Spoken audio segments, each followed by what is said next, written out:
মানুষ হিসাবেও কেউ যদি বলে আমি অরাজনৈতিক, তার মানব সত্তার মৃত্যু ঘটে, তার মানব জীবনের মৃত্যু ঘটে, সে আর মানুষ থাকে না। এবং কারণ রাজনীতি জীবনের নিয়ন্ত্রক শক্তি, প্রাকৃতিক শক্তির পর জোয়ার ভাটা, চন্দ্র সূর্যের উদয় অস্ত, খাবার দাবার হজম হওয়া বা এই প্রাকৃতিক বিষয়গুলো ছাড়া জীবনের সবকিছু রাজনীতি নিয়ন্ত্রণ করে।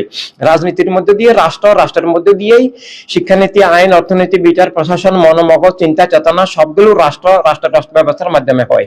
তো এই জন্য রাজনৈতিক হলে রাষ্ট্র বা মিথ্যার রাজনীতির দখলে যায়, জুলুমের রাজনীতির দখলে যায়, স্বৈর রাজনীতির দখলে যায়, অর্থাৎ বাতিল ফেরকার দখলে যায়, বস্তুবাদের দখলে যায়, অথবা মিথ্যা ধর্মের দখলে যায়। মিথ্যা ধর্ম এখন ইসলাম নামে যেটা আছে এটা টোটালি মিথ্যা ধর্ম। ইহুদি ধর্ম, খ্রিস্টান ধর্ম, হিন্দু ধর্মের নামে যা আছে সবটাই মিথ্যা ধর্ম।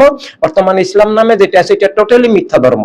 এটা আমাদের প্রিয়নবী দেওয়া, সাহাবায়ে কেরাম রাদিয়াল্লাহু তাআলা কায়েম করা, কারবালায় রাসূলুল্লাহ সাল্লাল্লাহু আলাইহি ওয়াসাল্লাম যে ইসলাম রাখার জন্য শাহাদাত বরণ করেছেন সেটা না। এখন যে ইসলাম আছে এটা কতিপয় পীর আলেমের তৈরি ভণ্ডামির ধর্ম, ব্যবসার ধর্ম। তবে ব্যবসা হলেও আমরা অত বেশি অখুশি হতাম না।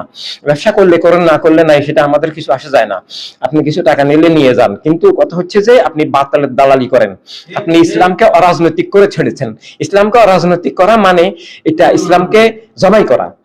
এটা ইসলাম অরাজনৈতিক নয়, ইসলাম পূর্ণাঙ্গ। এবং ইসলামকে রাজনৈতিক বললে আসল ইসলাম অস্বীকার করা হয়। অর্থাৎ সত্যের কর্তৃত্ব, জীবনের কর্তৃত্ব, মানবতার কর্তৃত্ব, ন্যায়ের কর্তৃত্ব, স্বাধীনতার রূপরেখা, স্বাধীনতার কর্তৃত্ব, বিবেকের কর্তৃত্ব এবং জ্ঞানের কর্তৃত্বের নামে ইসলামের নির্দেশিত রাজনীতি।